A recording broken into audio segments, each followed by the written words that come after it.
Oke, saya akan menjelaskan sedikit tentang materi yang berjudul konsep dan klasifikasi biaya. Nah, sebelum masuk ke materi, kita harus mengetahui apa sih biaya itu.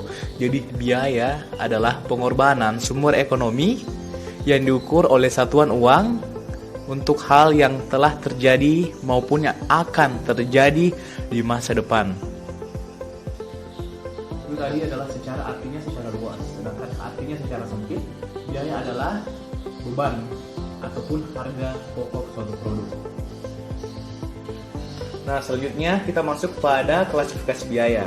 Jadi klasifikasi biaya adalah proses pengelompokan biaya berdasarkan informasi dan tujuan yang telah disajikan. Ada beberapa pengelompokan ataupun klasifikasi biaya di dalam akuntansi manajemen. Oke, yang pertama ada fixed cost. Jadi fixed cost adalah biaya yang jumlah totalnya tetap di dalam volume kegiatan tertentu, di mana fixed cost ini adalah biaya tetap yang dipengaruhi oleh perusahaan jangka panjang, teknologi, metode, serta strategi manajemen. Contoh dari fixed cost yaitu pajak bumi dan bangunan, gaji karyawan, upah buruh, dan sebagainya.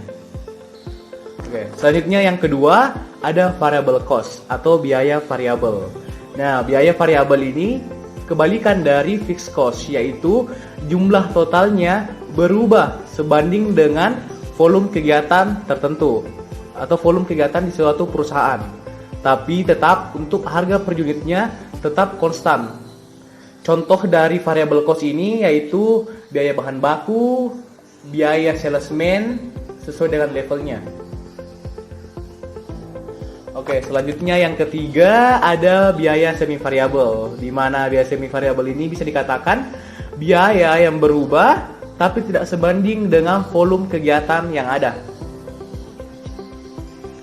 Nah, selanjutnya yang keempat ada direct cost atau biaya langsung, di mana biaya langsung ini adalah biaya yang harus dibayar karena penyebabnya harus ada yang harus dibiayai. Ini contohnya biaya tenaga kerja, biaya pengacara, dan sebagainya. Lalu selanjutnya yang kelima ada yang namanya indirect cost atau biaya tak langsung. Biaya ini dikeluarkan bukan hanya karena harus ada yang dibiayai, tapi juga bisa dikenal dengan biaya overhead pabrik. Biaya ini contohnya itu biaya asuransi gedung ataupun biaya sewa motor. Lalu keenam, ada yang namanya operation cost atau biaya operasi. Biaya operasi yaitu biaya yang dikeluarkan jika ingin menjalankan ataupun mengoperasikan suatu sistem. Contohnya itu yaitu gaji operator selaku orang yang berperan dalam operasi suatu di perusahaan. Selanjutnya yang ketujuh, jika di dalam sebuah perusahaan yang menciptakan produk perlu ada nama perawatan. Inilah yang disebut dengan maintenance cost atau biaya perawatan. Biaya ini dikeluarkan untuk melakukan perawatan terhadap sistem-sistem ataupun mesin-mesin yang bekerja di dalam suatu perusahaan. Maintenance cost ini contohnya biaya perawatan fasilitas maupun biaya perbaikan jika ada yang rusak di dalam suatu sistem perusahaan. Nah, selanjutnya yang kedelapan, di dalam memulai sebuah perusahaan ada namanya investment cost. Investment cost adalah biaya yang dikeluarkan di awal sebelum kita menjalankan operasional suatu perusahaan. Ini contohnya yaitu investasi lahan, pembelian mesin, dan fasilitas sebagainya sebelum menjalankan operasional di dalam suatu perusahaan.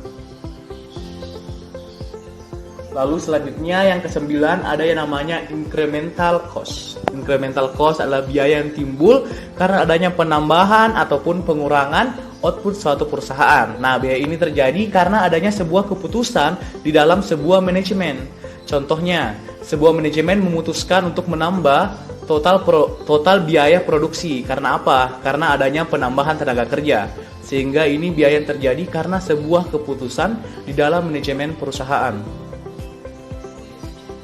Nah, selanjutnya setelah incremental cost ada yang mirip-mirip dengan incremental cost, yaitu marginal cost. Jadi marginal cost adalah biaya yang timbul karena adanya perubahan, penambahan ataupun pengurangan output.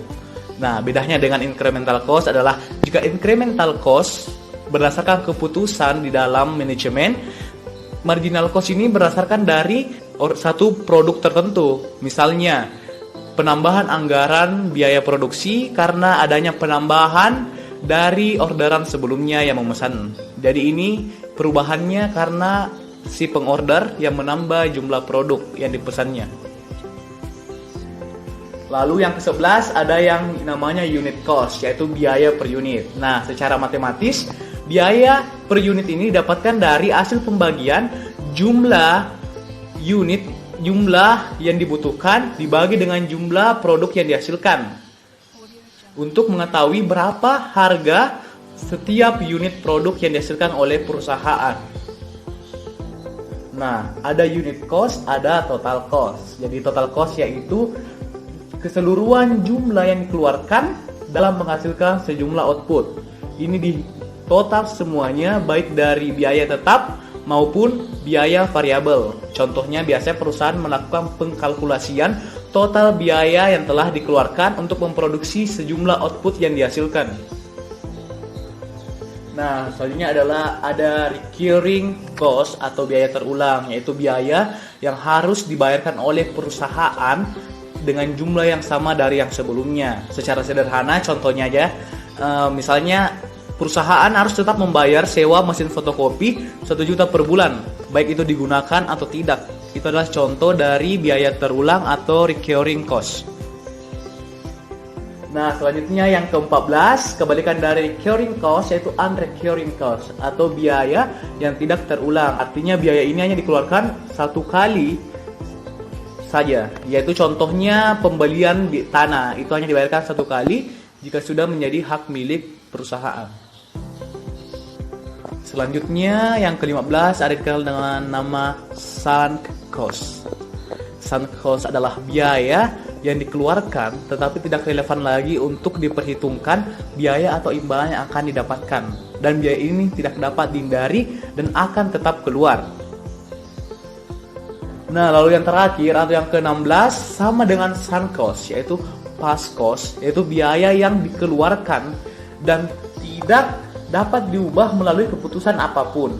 Dan biaya ini tidak dapat dihilangkan melalui tindakan maupun keputusan apapun yang dilakukan oleh perusahaan. Jadi itu tadi ke-16 klasifikasi biaya di dalam akuntansi manajemen.